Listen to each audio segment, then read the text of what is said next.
Gopeng. Terima kasih Tan Sri Yang Ketua untuk memberi peluang kepada saya untuk turut mengambil bahagian dalam perbahasan rang Undang-Undang Juru Analisis Makanan 2010. Dan saya memandang rang undang-undang ini memang satu yang baik di mana kita boleh memastikan bahawa makanan yang bekalkan ini adalah sihat dan baik untuk rakyat Malaysia. Dan bukan setakat itu, ini juga akan membantu untuk kita membangunkan industri pemakanan. Cuma saya nak bangkitkan perkara di mana dari pihak kementerian agak bertindak secara proaktif dalam menghadapi masalah pemakanan ini. Sebab kita sering menghadapi masalah-masalah di mana misalnya masalah melamin dalam susu kanak-kanak, perkara sedemikian tidak didapati di tanah air kita sehingga masalah ini dihebarkan di luar negara, di Hong Kong dan di negeri China. Dan jarang sekali perkara sedemikian kita yang the first one to detect. Maksud saya, jarang sekali kita yang mengesan dulu, tetapi kita lebih reaktif apabila masalah ini telah diheboh-hebohkan. Dan juga kita sering dengar juga misalnya bekalan sayur-sayuran daripada petani kita, di mana apabila kandungan racun perosak itu dalam tahap yang tinggi, tetapi kita tidak mengesaninya. Tetapi apabila ekspor ke Singapura, apabila pihak kuasa Singapura yang dapat mengesannya, ini menunjukkan bahawa memang pihak kementerian mungkin tidak begitu proaktif dari segi mengesan untuk menjaga keselamatan pemakanan. Satu aspek yang penting juga saya rasa harus diberi perhatian apabila kita luluskan rang undang-undang ini, dan kapasiti kementerian untuk memantau mutu makanan akan meningkat dengan adanya rang undang-undang ini. Dan saya rasa satu aspek yang harus diberi perhatian adalah berkenaan dengan tuntutan-tuntutan kesan kesehatan makanan yang disebutkan sebelum ini oleh Yang Berhormat Tenggara, tongkat ali ini sebagai contoh. Dan bukan setakat itu, kita lihat bukan setakat tongkat ali, tetapi juga seperti barang-barang probiotik. Adakah probiotik itu betul-betul membantu kesihatan, dan juga adakah kandungan makanan itu mempunyai probiotik yang betul-betul membawa faedah. Dan benda-benda yang lain seperti direct sale, pemasaran secara langsung, beberapa benda yang dipasar dalam oleh direct sales company dengan izin. Dan ini saya rasa kementerian harus memberi perhatian supaya perkara-perkara ini akan dimantau dengan lebih teliti. Dan satu aspek yang juga penting adalah dari segi menganalisa kandungan makanan supaya nutritional value itu terjamin. Dan ini khususnya kalau kita lihat di negara-negara asing, kita lihat kesemua makanan yang dijual kepada orang awam memang kandungan nutrition memang tersinarai di situ. Walaupun kita lihat semua barang import memang ada kandungan nutrition, tetapi kita juga lihat ada setengah-setengah makanan dalam, misalnya kalau kita beli di pasar raya, di supermarket, tidak semuanya ada label kandungan nutrition makanan tersebut. Dan ini seharusnya diberi perhatian, khususnya misalnya kalau kita nak promosikan makanan yang sehat, yang kurang kolesterol, ini bidang saya, ini kandungan kolesterol harus diberi perhatian khususnya. Saya pasti Tan Sri pun setuju, Tan Sri Pengetua. Dan dalam apabila kita laksanakan rang undang-undang ini, satu aspek juga saya rasa harus diberi perhatian. Bagaimana pemisahan kuasa? Adakah overlap di antara peranan pihak berkuasa kawalan ubat dan lembaga ini? Kerana kalau kita lihat di Amerika Syarikat, mereka gunakan FDA, Food and Drug Authority. Tetapi kali ini kita di Malaysia kita ada pihak berkuasa kawalan ubat, tetapi tidak ada pihak berkuasa kawalan pemakanan. Jadi kita juga lihat ada dari segi tanggungjawab dan authority memang ada yang overlap untuk mereka yang menjaga jurnal analisis makanan dan juga pihak berkuasa kawalan ubat. Bagaimana kita nak asingkan petugasan untuk kedua-dua pihak ini. Dan akhir sekali lah, ini satu perkara yang selalu kita lihat dalam rang undang-undang setakat ini, iaitu implikasi kewangan. Rang undang-undang ini akan melibatkan kerajaan dalam perbelanjaan wang tambahan yang amountnya belum dapat ditentukan sekarang ini. Saya rasa kesal lah kerana setiap kali kita ada rang undang-undang yang baru, ada jawatan kuasa yang baru ataupun lembaga yang baru, sepatutnya kementerian yang bertanggungjawab memberi sedikit sebanyak anggaran perbelanjaan supaya ahli-ahli yang berhormat dalam dewan ini dapat buat satu informed consent untuk luluskan ataupun tolak mengikut apakah implikasi kewangan rang undang-undang ini. Sepatutnya kita boleh buat anggaran sekurang-kurangnya, adakah ini melibatkan perbelanjaan 1 juta ringgit setiap tahun ataupun 2 juta ringgit setiap tahun ataupun mungkin 100 juta, 1000 juta. Jadi anggaran kewangan ini adalah penting untuk sebagai antara asas sama ada kita nak luluskan rang undang-undang ini. Jadi ini beberapa perkara yang saya ingin dapat perhatian daripada Yang Berhormat Menteri. Sekian, Tan Sri. Terima kasih. Okey, sila Teluk Intan kalau Kota Melaka masih minat. Kota Melaka, selepas itu kalau tidak ada lagi yang minat, Jasin minat juga. Okey, selepas Jasin kalau boleh Menteri bersedia untuk jawab. Sila, Kota Melaka yang dulu. Okey, sila.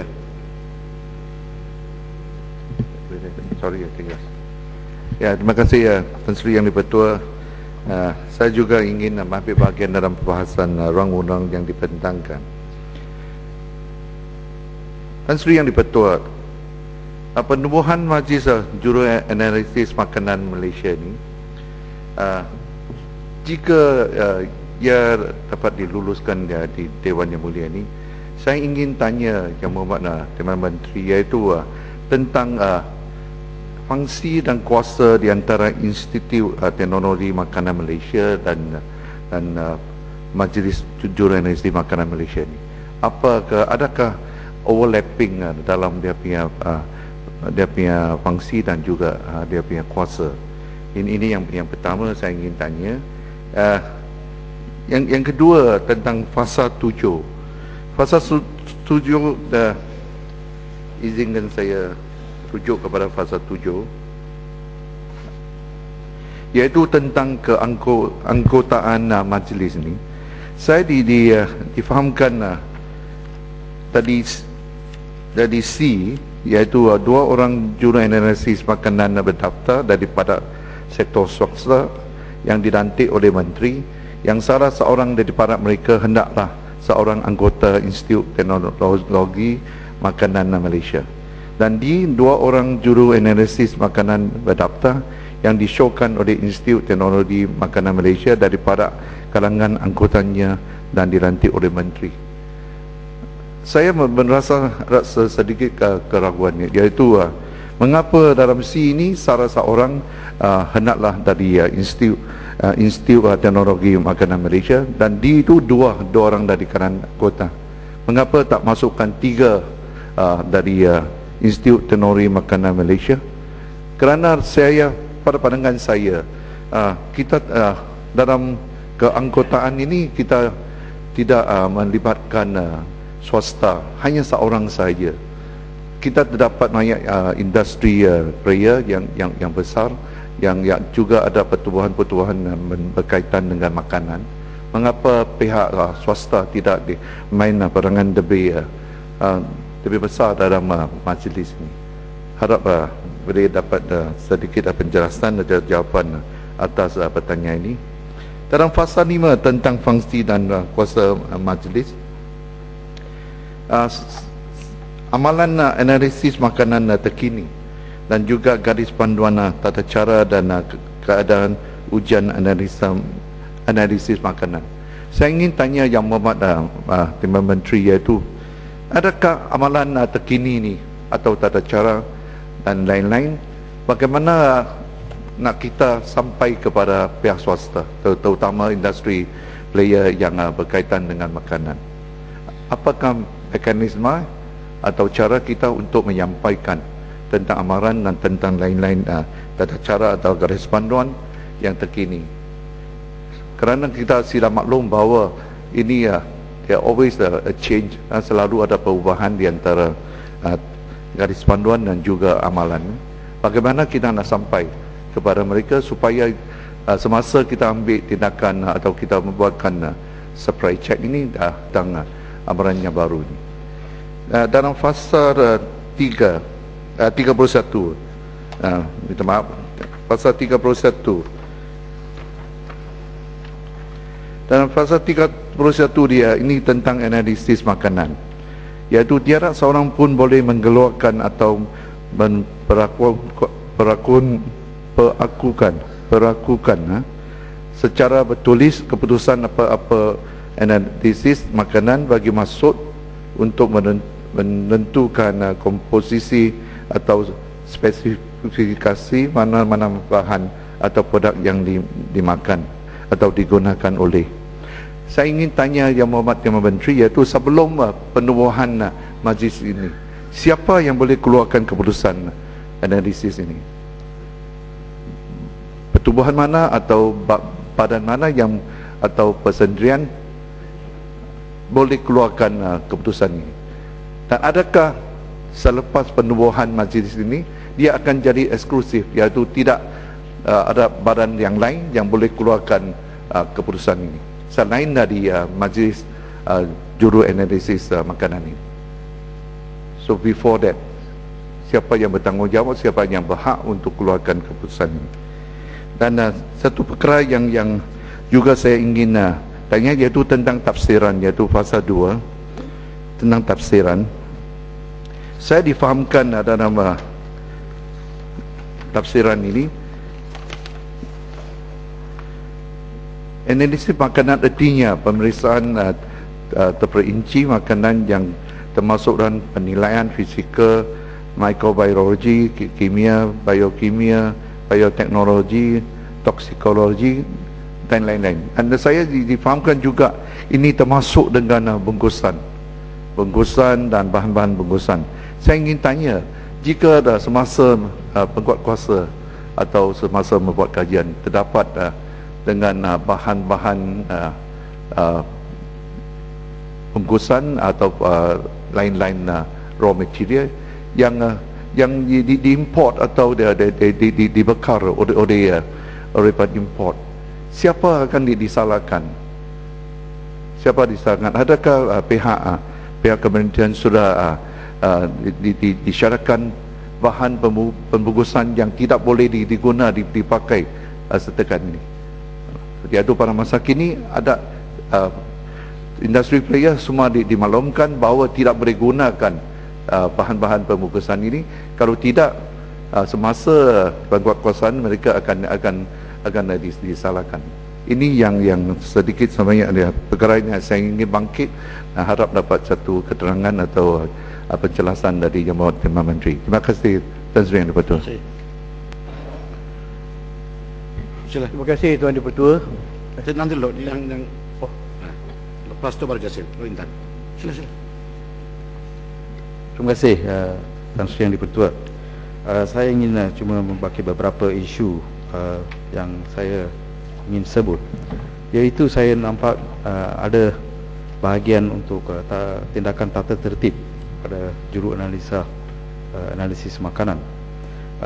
Saya mendapat bahawa adakah yang terkandung di Seksyen 23 di rang undang-undang itu exhaustif. Saya tidak nampak apa-apa avenue untuk juru analisa. Yang saya nampak adalah seorang profesional ataupun semi-profesional. Saya mengalu-alukan peruntukan-peruntukan ini untuk mengawal juru analisa makanan, sama seperti macam doktor atau peguam. Adakah mereka berpeluang untuk terus merayu kepada mahkamah tinggi jika mereka tidak puas hati dengan apa yang dijatuhkan hukuman di bawah rang undang-undang ini? Saya ingin mengeluarkan kekecewaan saya terhadap apa yang berlaku sekarang, sebab mana-mana rang undang-undang atau undang-undang yang tidak dapat dikuatkuasakan. Kita ada akta custom, tetapi baru-baru ini kita nampak beberapa pegawai custom telah diberkas dengan berjuta-juta ringgit di dalam akaun mereka. Jadi orang yang sebenarnya jaga dan beri perlindungan kepada kita sendiri terlibat dalam perbuatan seperti itu. Dan terkejut juga saya apabila saya dapati mereka telah dilepaskan oleh pihak polis. Sama juga seperti SPRM. Kita ada akta selepas dibahas di parlimen, dilulus sebagai undang-undang. Pegawai-pegawai SPRM dalam menggunakan menjalankan tugas-tugas mereka, menuntun internet dan menuntun internet lucah. Orang yang harus menjaga kita dari segi pekerjaan mereka membuat perbuatan seperti ini. Saya rasa untuk rang undang-undang ini juru analisa makanan harus dikawal lebih, sebab saya nampak ini tidak exhaustif. Jika seseorang itu didapati salah, adakah kita boleh mereka boleh dapat second opinion dari pakar-pakar lain, ataupun pendapatan mereka, their findings dengan izin? Bolehkah ia ditertakluk kepada second opinion? Kita harus mengambil perhatian mengenai ini. Macam makanan-makanan yang kita import, apakah caranya mereka akan diperiksa? Saya tengok di negara Singapura selalu mereka ada sistem yang kawalan makanan dari segi tercemaran makanan dan sebagainya. Mereka terus reject apabila masuk ke negara mereka. Dan juga sayur-sayuran daripada Cameron Highlands pergi ke Singapura, kadang-kadang ia juga di reject sebab terdapat insektisida ataupun pestisida yang terlaluan. Dan apakah rang undang-undang ini juga saya nak minta yang berhormat Timbalan Menteri, adakah dia overlapping dengan institusi lain seperti kawalan ubat ataupun Food and Drug Administration ataupun DCA di bawah Kementerian Kesihatan, di mana ia juga mungkin melibatkan makanan. Saya juga pohon keanggotaan majlis ini lebih ruang ataupun peluang diberikan kepada industry players seperti dari syarikat-syarikat yang besar seperti Nestle dan sebagainya. Tapi pada keseluruhannya saya tengok rang undang-undang ini kita boleh mengalu-alukannya, dan saya sokong beberapa section di bawah rang undang-undang ini yang kita amat perlulah. Bolehkah yang berhormat Menteri, saya ingin juga tahu apakah model yang kita gunakan untuk rang undang-undang ini, sebab saya rasa seperti ini di United Kingdom atau United States of America, dia mungkin tidak ada seperti ini. Saya nak ingin tahu daripada yang berhormat Menteri, apakah model yang kita gunakan di sini. Sekian, terima kasih.